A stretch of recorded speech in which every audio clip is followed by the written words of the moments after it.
What if everything you've been taught about handling stress is keeping you average? What if the best don't run from discomfort, they learn how to breathe inside it? Why do most people collapse when stakes get high? Here's something nobody talks about. Your true character shows up when everything's falling apart. Not when you're comfortable, not when you're motivated, not when conditions are perfect, but when the walls are closing in and there's no easy way out. That's the moment that defines you, and most people fail that test every single time. Look at what happens in real situations. A leader makes terrible decisions because the board is breathing down their neck. An entrepreneur quits the strategy because one quarter went bad. A professional takes any job offer just to escape uncertainty. All of these moves have one thing in common. They're reactions designed to relieve pressure, not strategic responses. And here's the brutal truth: as long as you're wired to escape discomfort, you'll never build anything that lasts. Real discipline isn't about showing up when it's easy. It's about staying in the game when it's hard. Think about decisive moments in history. Elite military strategists didn't win wars because they had bigger armies. They won because they maintained clarity while chaos erupted around them. Master negotiators don't close billion-dollar deals because they're nicer. They close them because they hold tension while everyone else breaks. The gap between mediocrity and excellence isn't talent. It's the ability to stay functional under fire. While most people chase comfort, the best chase clarity. And clarity only comes when you stop running. You ever notice that life's biggest decisions never happen during peaceful times? They happen when you're at the edge. When money's running out. When deadlines are crushing you. When relationships are hanging by a thread. That's where you separate people who build from people who survive. High performance isn't about dodging those moments. It's about becoming someone who operates better inside them. Subscribe if this kind of content resonates with you. Here's the shift.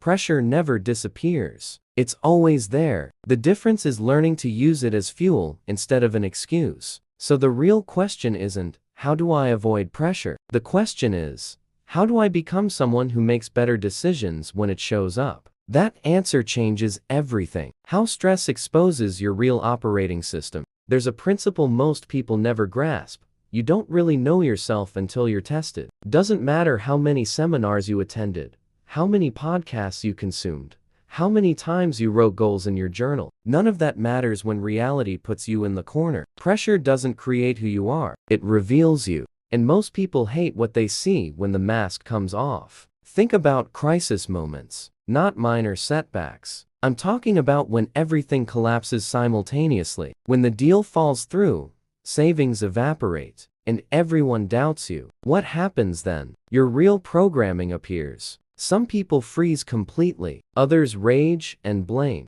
Others lie to themselves and point fingers at the world. Then there are those rare few who take a breath, assess coldly, and move. Those are the ones who build empires. Not because they're smarter, because they trained their minds not to panic. Now look at history. Leaders who shaped civilizations weren't flawless. Many were deeply flawed, vulnerable, full of doubt. But they all shared one trait. They didn't crumble under fire. They learned to separate emotion from execution. Did they feel fear? Absolutely. But they didn't let fear drive. And this is critical. High performance isn't the absence of fear. It's functioning despite it. It's making the right call while your chest tightens. Most people confuse emotional control with being cold. It's not that. Emotional control is feeling everything and still acting with logic. It's crying after, not during. It's processing chaos internally without broadcasting panic. Because the moment you show desperation, you lose authority. And without authority, you can't even lead your own life. Drop a comment if this has ever hit home for you. So when you run from pressure, you're not protecting yourself. You're preventing growth. Because it's exactly there, in that unbearable discomfort, where you discover what you're made of. The more you run, the weaker you become. The more you hold, the stronger you get. Simple as that. What if pressure is the filter for excellence? Let's be direct.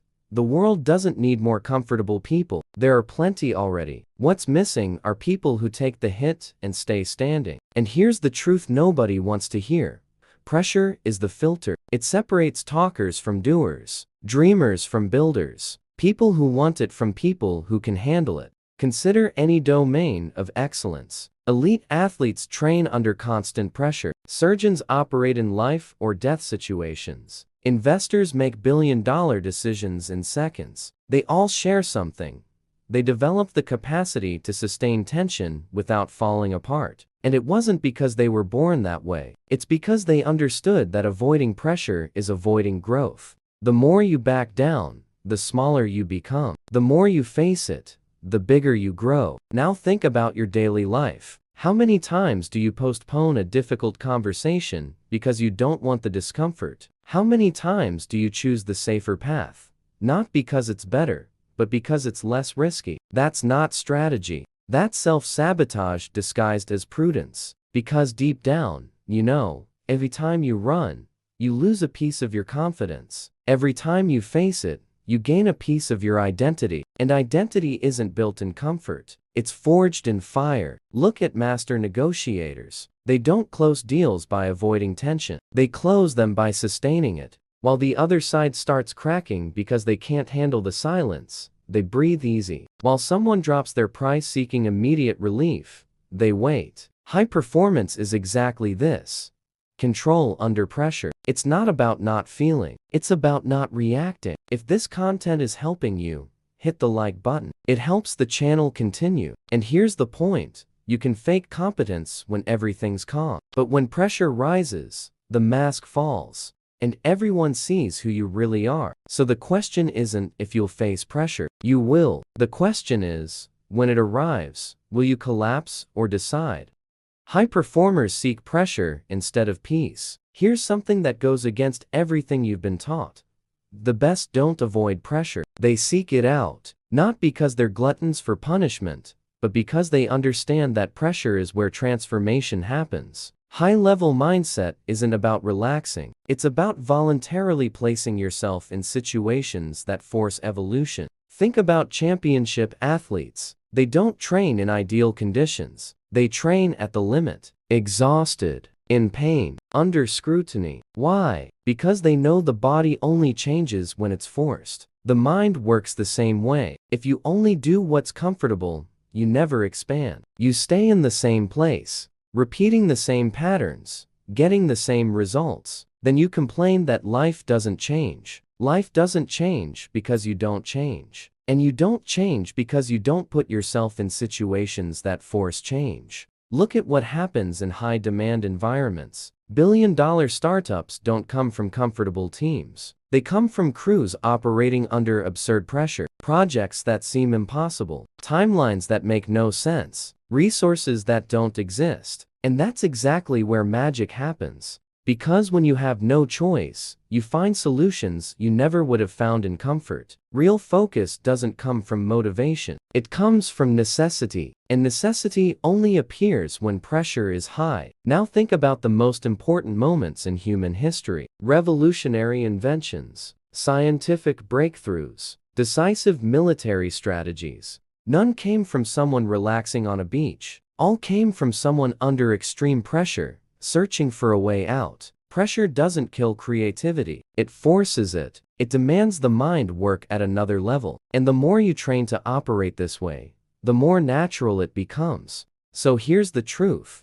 If you want to be mediocre, keep chasing comfort. But if you want to be truly exceptional, start seeking pressure. Not in a self-destructive way, but strategically. Put yourself in situations where you must evolve. Because that's where you build real resilience, mental clarity, and unshakable discipline. How to rewire your mind to handle high stakes. Now comes the practical part.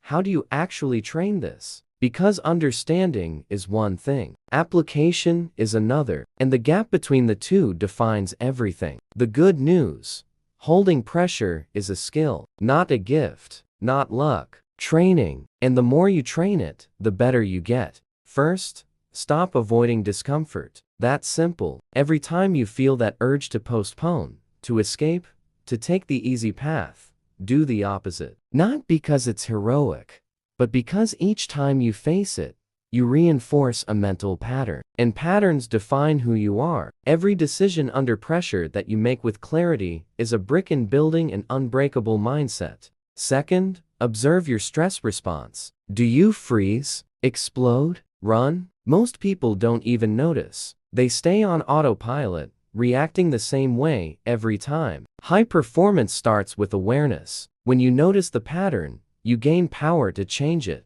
And the change is simple.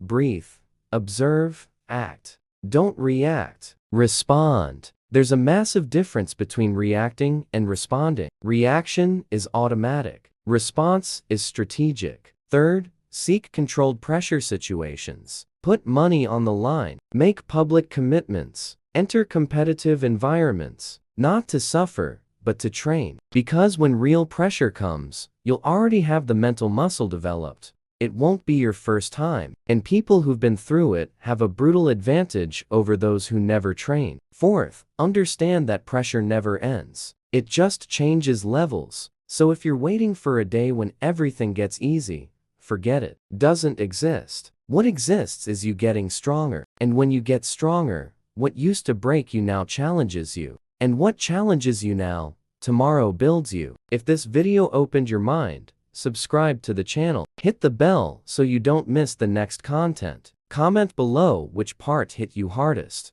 High performance isn't about avoiding the storm. It's about learning to navigate it. And whoever learns that, dominates the game. This content is for educational and personal reflection purposes. It does not replace professional advice.